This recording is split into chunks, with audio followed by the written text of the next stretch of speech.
नमस्कार दर्शकों, आप सभी का बहुत बहुत स्वागत है हिंद किसान चैनल में। और मैं हूं आपके साथ अनिका आर्यन।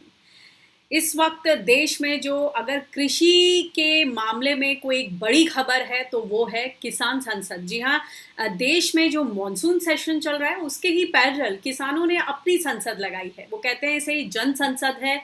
और जो जन भावना है, इस संसद के जरिए हम वो सारी संदेश अपने चुने हुए प्रतिनिधियों को, सांसदों को भेज रहे हैं, प्रधानमंत्री को भेज रहे हैं, तमाम मंत्रियों को भेज रहे हैं, ताकि वो हमारी मन की बात सुन सके। अब बात यही है कि पिछले 8 महीनों से देश के बॉर्डर्स पर किसान आंदोलनरत हैं, 3 कृषि कानून को निष्प्रभावी बनाने और एमएसपी की मांग, उसकी फसल की गारंटी, वाजिब भाव मिले, उसकी गारंटी चाहते हैं। और इन्हीं मांगों के साथ साथ अब पूरे 8 महीने हो गए, कितने ही मौसम बीत गए। महिला किसान संसद कल हुई, और उस पे किस तरह के अनुभव रहे महिलाओं के, मैंने इसके बारे में आपके सामने एक और बातचीत रखी मेधा पाटेकर जी से, जो कि किसान नेता हैं और नर्मदा बचाओ आंदोलन की एक बड़ी एक्टिविस्ट हैं। और आज हमारे साथ हैं कंवलजीत ढिल्लों जी, जो कि सदस्य हैं ऑल इंडिया किसान सभा की। आपका बहुत बहुत स्वागत है कंवलजीत जी। और साथ में ये नेशनल सेक्रेटरी हैं ऑल इंडिया महिला फेडरेशन की, भारतीय महिला फेडरेशन की ये नेशनल सेक्रेटरी हैं, और आपका बहुत बहुत स्वागत है। आज हम इनसे बात कर रहे हैं क्योंकि जो महिला किसान संसद कल चली, उसमें इन्होंने अपनी भागीदारी की और इनके क्या रहे अनुभव, आइए इन्हीं से समझते हैं। कंवलजीत जी, किसान संसद की क्या है ताकत, यही एक बड़ा सवाल।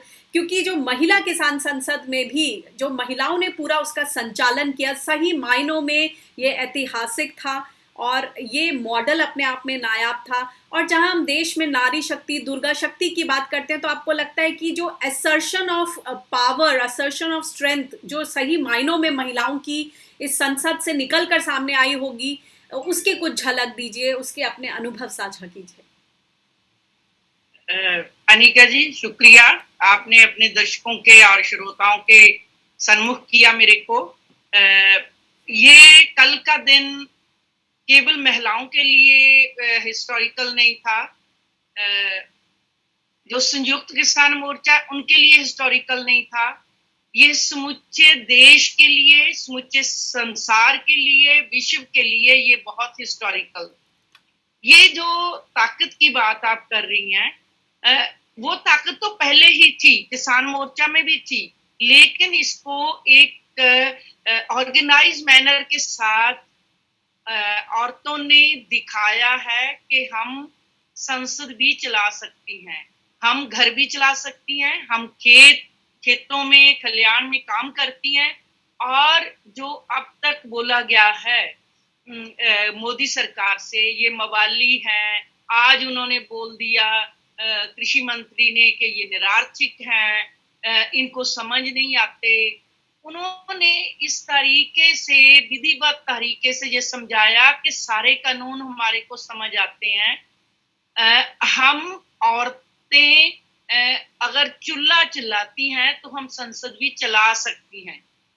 सो इसलिए वो एक एक बिल पे, तीनों बिल के ऊपर थोड़ी सी बात हुई, लेकिन डिटेल में बात हुई जो एसेंशियल कमोडिटी एक्ट है, वो कैसे महिलाओं को, जो खेतों में काम करने वाली औरतें हैं, मजदूर औरतें हैं, और समूचे तौर पे जो किसानों को कैसे अफेक्ट करेगा। क्योंकि ये बिल, इस दिन का जो एसेंशियल कमोडिटी एक्ट था, जो खाद्य पदार्थ के लिए, उसके बारे में डिटेल में एक एक आर्टिकल के ऊपर बहस हुई।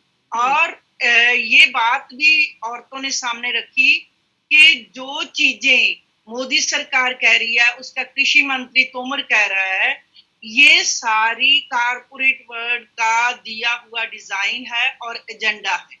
क्योंकि किसानों को तो बड़ी देर से, 5 सितंबर से पहले, अगर आप जो पंजाब की किसान ऑर्गेनाइजेशन है, जब उन्होंने 2 साल पहले इकट्ठे होके सबने एक मुद्दा उठाया था कि ऐसे बिल आ रहे हैं, और ये 2019 की बात है, तब से उन्होंने इसके ऊपर बहस करना शुरू कर दिया।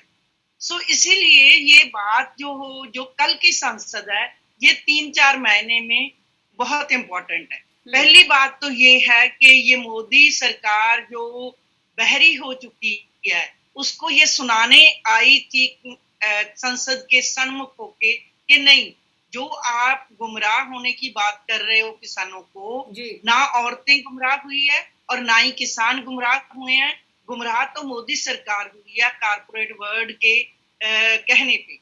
ये एक्चुअली ये जो कानून है ये कारपोरेट वर्ल्ड के लिए है, ना कि किसानों के लिए। कमल जी, ये धारणा होती है कि महिलाओं को असल में जो किसानी के मुद्दे हैं वो समझ नहीं आते हैं, वो एक सहायक के रूप में खेती किसानी करती हैं, जबकि सच्चाई ये है कि देश भर में करीब 80-85% महिलाएं लगभग तमाम कई कई घंटों खेती में काम करती हैं, और अगर उनका भूमि पर उनका उनका अगर राइट्स की बात करें तो वो बहुत ही नेग्लिजिबल है। तो इसके साथ साथ एक ये नैरेटिव भी चलता है कि महिलाओं को सिर्फ घर का पता होता है, अपने घर वाले, उनके पति, भाई, बेटे जो बोल देते हैं वो समझ लेती हैं। यहाँ पर महिला किसान संसद में बताया जा रहा है कि बहुत से ग्रास रूट लेवल से महिलाएं आई और उन्होंने अपनी अपनी जो उनकी प्रैक्टिकल प्रॉब्लम्स हैं उनको सामने रखा और उसके विज़ावी इन कृषि कानूनों को तोला। किस तरह के अनुभव सामने आए, बहुत बारीक वो क्या चीजें थी जिससे हम आम जनता को बता सकें कि महिलाएं जो हैं, गांव की जो हैं महिलाएं, किसान जो हैं, वो भी किसान का दर्जा चाहती हैं और उन्हें भी उतनी ही नॉलेज है, गुड़ वो जानती हैं इन मुद्दों के बारे में। अनिका, आपने बहुत ठीक कहा, क्योंकि 80% जो इंडायरेक्ट वे से किसानी पेशे के साथ जुड़ी हुई महिलाएं हैं और 40% सीधे तौर पे जो थोड़ी सी जमीन किराए पे लेती है, रेंट पे लेती है, 2-4 एकड़ जमीन और ऐसे खेती करती है, वो 40%।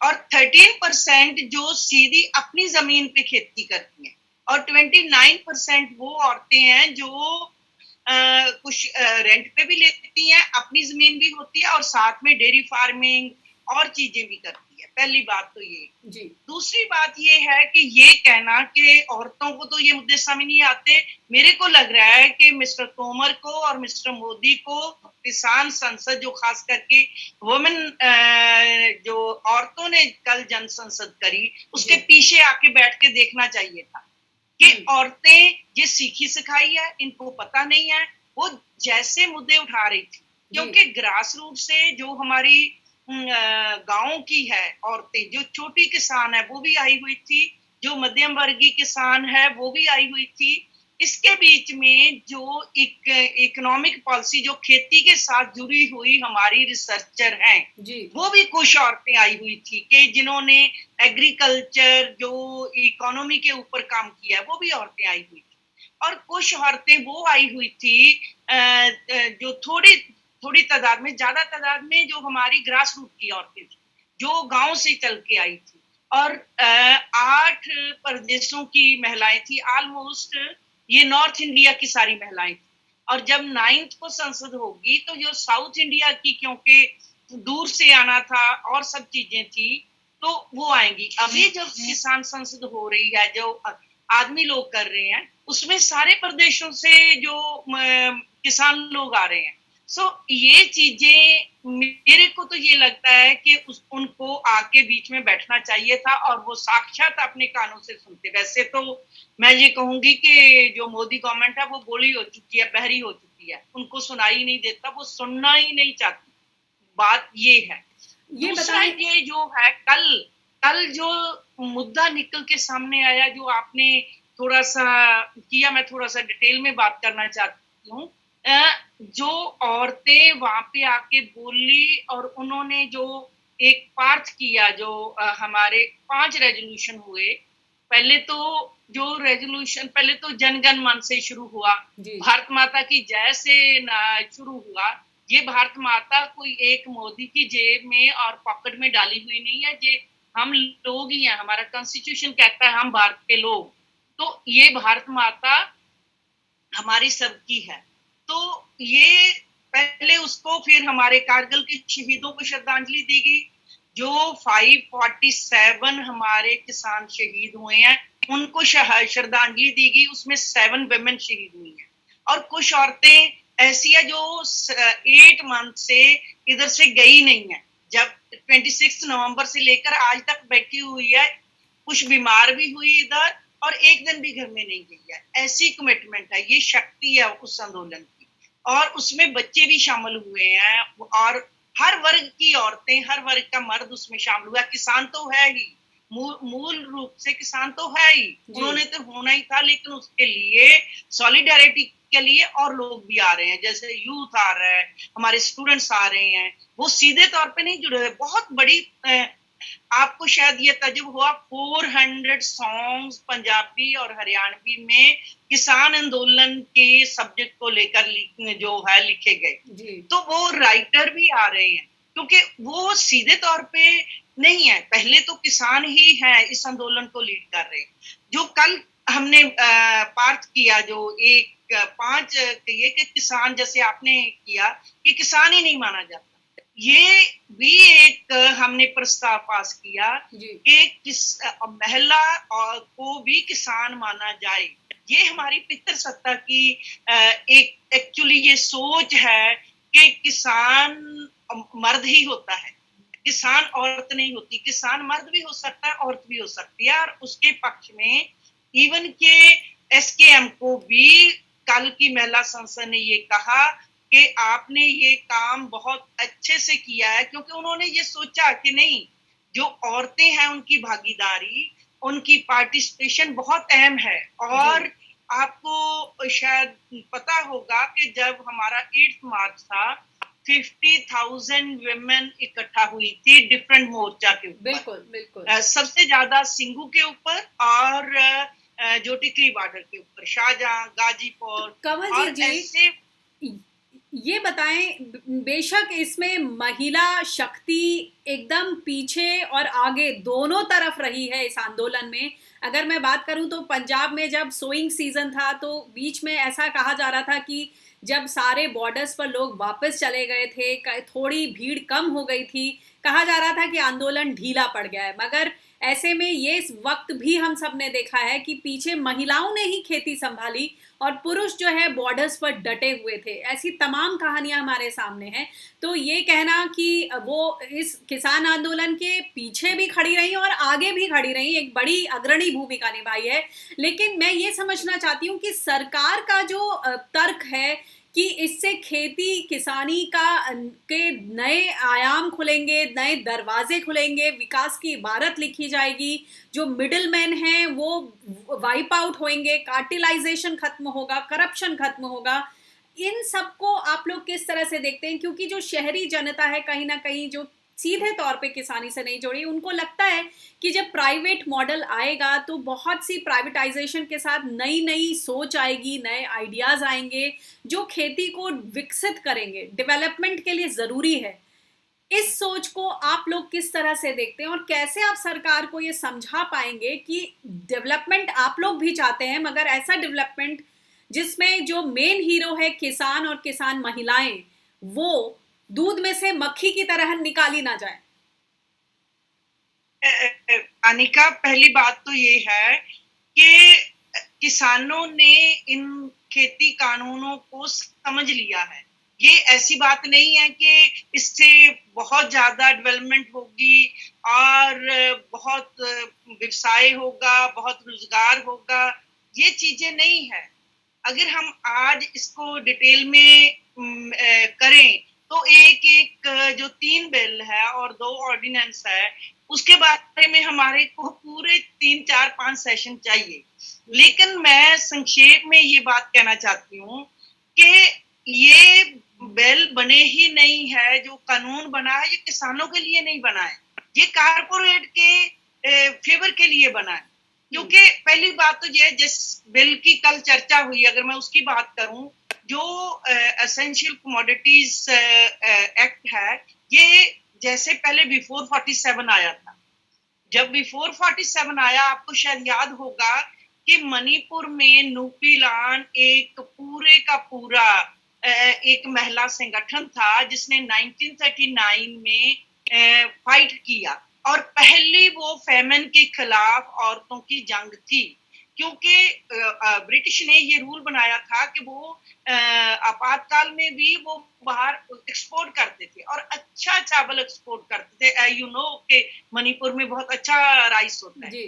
तो उन्होंने ये कहा कि ये काल हमारा कम अनाज पैदा होने से, जहाँ उनको ये कहा गया कि आप खाते बहुत हो। जैसे पीछे मोदी सरकार के कुछ मंत्रियों ने कहा कि किसान तो बहुत अनाज जो है वो बड़ा अनाज खाते हैं, मोटा अनाज खाते हैं, ऐसी बात नहीं है। तो उसके बाद उस कानून को 1950 में रद्द किया गया और 1955 में कानून बनाया गया कि मैक्सिमम 10 क्विंटल ऑफ ग्रेन कोई भी जो मिडिल मैन है, जहाँ यो कोई व्यापारी है, वो रख सकता है। अगर ज्यादा रखेगा तो उसके ऊपर एक क्रिमिनल एक्ट के जरिए वो जेल में जाता था, जैसे जमाखोरी का कानून। तो अभी गवर्नमेंट ने जो कर दिया है कि जमाखोरी तो उन्होंने अनलिमिटेड स्टॉक करने के लिए कह दिया। अगर आपातकाल कोई इमरजेंसी है तब भी वो एक्सपोर्ट कर सकता है। It's the parallel of British government rule. Actually उससे भी बड़ा है। वो तो थोड़ा अनाज बाहर भेजते थे, लेकिन इन्होंने तो अनलिमिटेड कर दिया।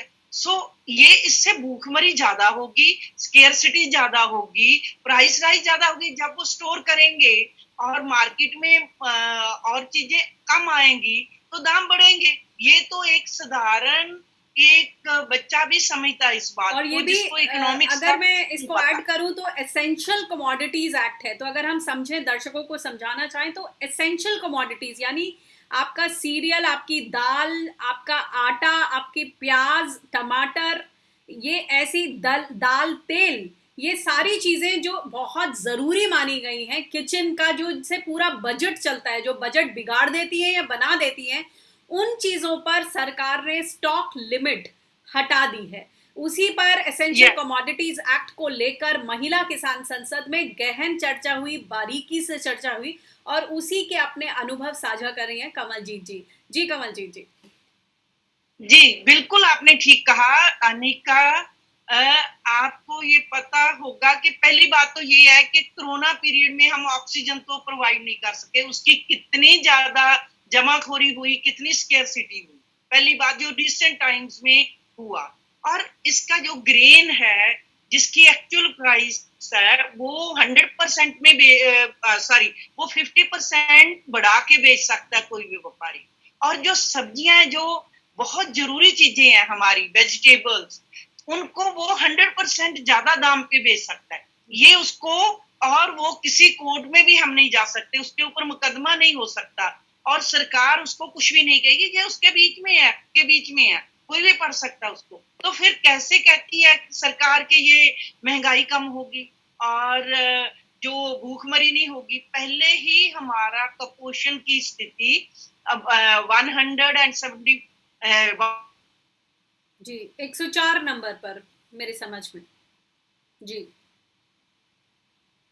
जी लगता है लेवल पे, जो 110 में से हम 74 पे आते हैं। 23 जो है कुपोषण का, और हमारा वैसे भी सोशल इंडेक्स बांग्लादेश से भी हम पीछे हैं सोशल इंडेक्स की बजाय देखा जाए। सो ये चीजें ऐसे ही है। बात ये है कि अब किसान को जो अनपढ़, गवार, मवाली कहा है वो समझ गया है। उनके बच्चे डॉक्टर भी हैं, उनके बच्चे इंजीनियर भी हैं, और खास करके जो नॉर्थ इंडिया का किसान है, पंजाब का, हरियाणा का, जहां से शुरुआत हुई और उसके सारे हिंदुस्तान में, कर्नाटका में कितना बड़ा आंदोलन हुआ पिछले 4-5 महीने पहले जब टकैत सी गए थे उधर। तो कैसे लोगों ने वो जो रागी बीजते हैं और सब लोग बीजते हैं, कैसे खड़े हुए थे। सो ये चीजें जो है, जब हम महिला किसान संसद की बात करते हैं तो उनको पता है, जैसे आपको पता है हमारे स्ट्रक्चर में जो हमारे खाने का है, सबसे पीछे हिस्सा औरत का होता है। औरतें कुपोषण की स्थिति में है, हमारे बच्चे कुपोषण की स्थिति में है, और औरतों को सबसे पीछे मिलता है। हमारे सोशल सेटअप में ऐसा है।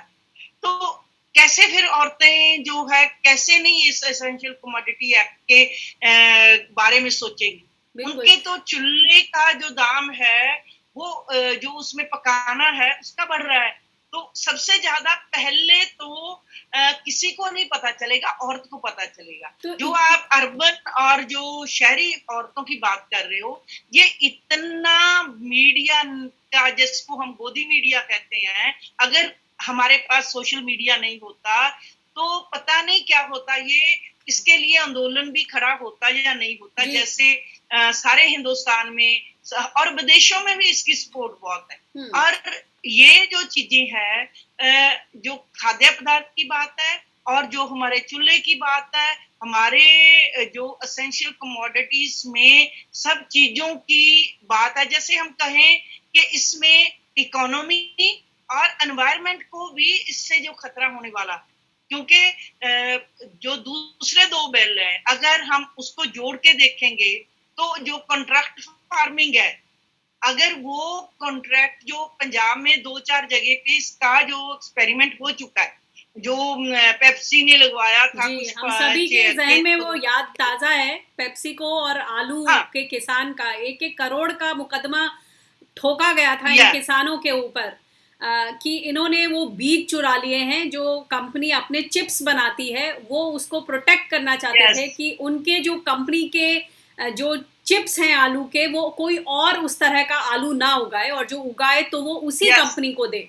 तो ये एक बड़ी स्थिति सामने थी और किसी तरह देश के किसानों ने इस केस को भी जीता एकजुट होकर। आपको याद होगा 99 में और 2001 और 3 एग्जैक्ट डेट मेरे को याद नहीं, उसी दौर में बीज के ऊपर पेटेंट नहीं होना चाहिए, इसके ऊपर बहुत बड़ी मुहिम शुरू हुई थी कि बीज तो किसान का अधिकार है। और आपको मैं ये बात बताऊं कि आदिकालीन समय में औरतों ने ही बीज पैदा किया था। पहला बीज औरतों ने पैदा किया एशियन टाइम्स में, जब हमारी अनाज की, सब्जियों की जो उपजीविका शुरू हुई, जैसे चरवाहा से हमारा जो जैसे हम आदिकालीन समय से हम कन्वर्ट हुए, कल्चरल एज में गए, तो औरतों ने बीज पैदा किया, औरतों ने बीज को संभाला। औरतें आज भी बीज संभाल रही हैं। जो ये कहते हैं ना कि इस दौर में जब किसान आ गए मोर्चा पे, औरतों ने खेती को संभाला। औरतें तो खेती को संभालती है, खेतों में जाती है, और जो बहुत बड़ी सपोर्ट औरतों की है किसान के लिए। किसान खुद कहते हैं कि वो अकेला मर्द किसान खेती कर ही नहीं सकता अगर उसकी औरत, उसका परिवार उसके साथ नहीं है। तो ये नेचुरली है कि अगर किसान मोर्चे पे आया तो औरतों ने खेत खलियान संभालना था। सो ये चीजें शक्ति है हमारे आंदोलन की। बिल्कुल, ये इससे ही मोदी सरकार को डर लगता है कि ये इतनी बड़ी शक्ति है, औरतें, बच्चे, मर्द सब साथ में बैठे। और एक बात और कहूं कि उसमें कभी कोई आंदोलन ऐसा देखा है जिसमें लंगर की, रोटी की, खाने की किसी को कोई प्रॉब्लम नहीं है। हम कल और परसों 3 दिन हम सिंधु मोर्चा पे थे, तो उन्होंने इतने पवित्र ढंग से, शौक से, जैसे उनको लगे हमारे को जो महिलाएं संसद के लिए जा रही थी, वो लोग किसान, जो किसानों ने, मर्द किसानों ने रोटी बनाई हाथों से, और रात को वो बोल के गए कि सुबह जाने से पहले आपने ब्रेकफास्ट हमारे टेंट में करना है। 4 किसान टेंटों वाले हमारे पास आए, नहीं हमारे से चाय पी के जरूर जाइए। ये चीजें जो है, ये शक्ति है, ये शक्ति है सही मायनों में। और जैसे कि आपने बताया, बहुत ही बखूबी आपने कृषि कानूनों को किस तरह से महिला की किचन का बजट उससे जोड़ा, किस तरह से ये पोषण की जो दिक्कत है, जो कुपोषण की दिक्कत है देश में, उससे जोड़ा, और साथ ही जो बोला जा रहा है कि एंटी विमेन है, एंटी पुअर होगा, और खेती में विकास के क्या मायने हैं जब हर एक, जो खास तौर से कृषि प्रधान देश में अगर लोगों को भरपेट खाना नहीं मिल पा रहा है और वो अपनी पोषण की जो स्थिति है उसको ठीक नहीं कर पा रहे हैं। और जैसे कि आपने बोला कि यहाँ किसानों ने एक नजीर पेश की है, मैं कहूंगी कि न्याय समता की, कि महिलाओं को भी उतना ही हक है, उतनी ही रिस्पेक्ट दी जानी चाहिए, क्योंकि वो भी पूरी तरह से खेती में सहभागी हैं। आखिरी सवाल करना चाहूंगी कि इतना कुछ हो रहा है, क्या लगता है आपको कि कृषि मंत्री तोमर जी ने इसको निरर्थक कह दिया और प्रधानमंत्री अपने मन की बात में एक बार भी किसानों के जो दिल की बात है, उनके दुख दर्द को समझ नहीं पा रहे हैं। ये बातें हो रही हैं कि किसी किसान की डेथ नहीं हुई है किसान आंदोलन में, सरकार के पास आंकड़े नहीं हैं। आप लोग इन सारी चीजों को किस तरह से देखते हैं और इसमें किस तरह से जीत की एक उम्मीद है आप लोगों को? पहली बात तो ये है कि मैं औरतों से जो बात जोड़ना चाहती हूँ कि जो मोदी सरकार है, ये मनोवादी सोच वाली है, जो कहती है कि औरतें घर के अंदर रहें। जो उन्होंने सुप्रीम कोर्ट ने भी कहा औरतें और बुजुर्ग वापस चले जाने चाहिए मोर्चा से। फिर तो ये है कि सारी लीडरशिप आफ्टर 60 तो सारे ही सीनियर सिटीजन होते हैं, फिर तो कोई मोर्चे में आए नहीं। दूसरी बात ये है कि ये दोनों ही पूरक है। मैं ये कहना चाहती हूँ कि हिटलर को आज कोई भी संसार में याद नहीं करना चाहता, जो उसने किया इतिहास में। ये मोर्चा लंबा चलेगा, इसके लिए सब लोग तैयार हैं। आपको पता होगा 1907 में अजीत सिंह ने पगड़ी संभाल जट्टा लहर शुरू की थी, जो भगत सिंह के चाचा जी, उनके अंकल थे। वो 11 मंथ्स चली और ये ऐसे ही कानून थे जो ब्रिटिश गवर्नमेंट ने लाए थे, पैरेलल कानून थे, थोड़ा सा फर्क था उनका, वो और तरीके का, उसका मोड ऑफ इम्प्लीमेंट और तरीके का था। तो वो 11 मंथ्स जनवरी में उन्होंने शुरू किया मुहिम और नवंबर में खत्म हुई।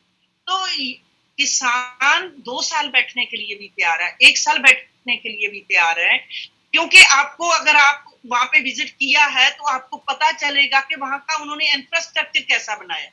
उन्होंने कूलर लगा रखे हैं, झोंपड़ी झुग्गियां बना रखी है, फ्रिज ला रखे हैं, वो आराम से बैठे हुए हैं। पूरा गांव बसा हुआ है, एक तरह से गांव बस गया है जी। आपको वो बहुत सहज है, वो बहुत आराम से बैठे हुए हैं। आराम से मीन्स के ये नहीं है कि बहुत आराम में है, लेकिन उनके मन में यह है कि आंदोलन हमने जीतना है, हम आंदोलन करने आए हैं। कोई बात नहीं, 1 साल की बात है, 2 साल की बात है, जीत तो जो है सच की होनी है, उसके लिए देर लगेगी, उसके लिए सारे लोग तैयार हैं कि कितना लंबा जाएगा।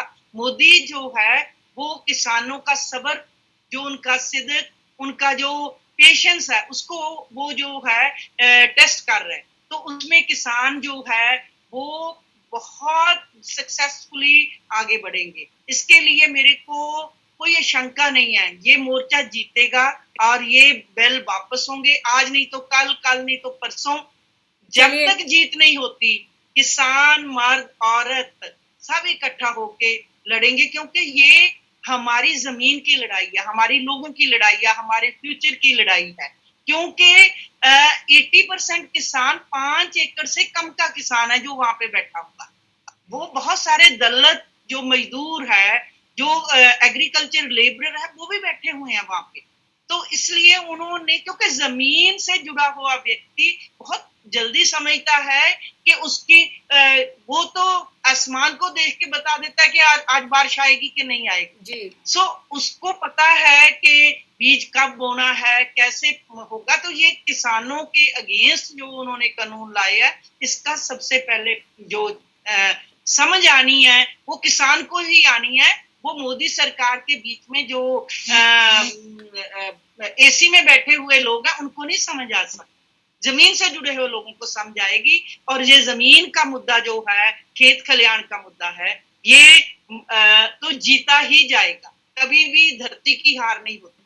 जी कमल जी बहुत बहुत शुक्रिया हमसे ये बातचीत करने के लिए। और मैं आशा करती हूँ कि दर्शकों को काफ़ी हद तक मुद्दे हैं, उनकी बारीकियां समझ में आई होंगी कि क्या कुछ छुपाया जा रहा है, क्या कुछ नैरेटिव गढ़ा जा रहा है। जब बोला जा रहा है कि ये किसान जो है, ये किसान आंदोलन जो है निरर्थक है, तो उसके पीछे की क्या सोच है, यहाँ कमलजीत जी ने हिस्टोरिकल रेफरेंसेस देकर भी तमाम बातों को सामने रखा है। और मैं आशा करती हूँ कि जो देश की महिलाएं हैं वो भी इन मुद्दों को समझ सकेंगी कि किस तरह से कृषि कानून कहीं ना कहीं उनकी किचन के बजट से भी जुड़ा हुआ है पूरी तरह से। तो इन्हें समझने की ज़रूरत है और हम आशा करते हैं कि किसान संसद में इसी तरह और मुद्दे तार्किक सोच के साथ, गहन चिंतन के साथ उस पर चर्चा होगी और वहाँ से संदेश जाएगा जो जन संसद का ये कॉन्सेप्ट है, नायाब कॉन्सेप्ट है।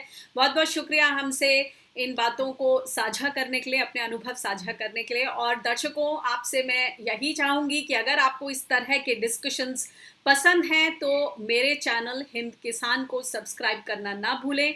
ये चैनल फेसबुक और यूट्यूब दोनों में ही मौजूद है, हिंद किसान के नाम से। इसी के साथ मुझे दीजिए इजाज़त। नमस्कार।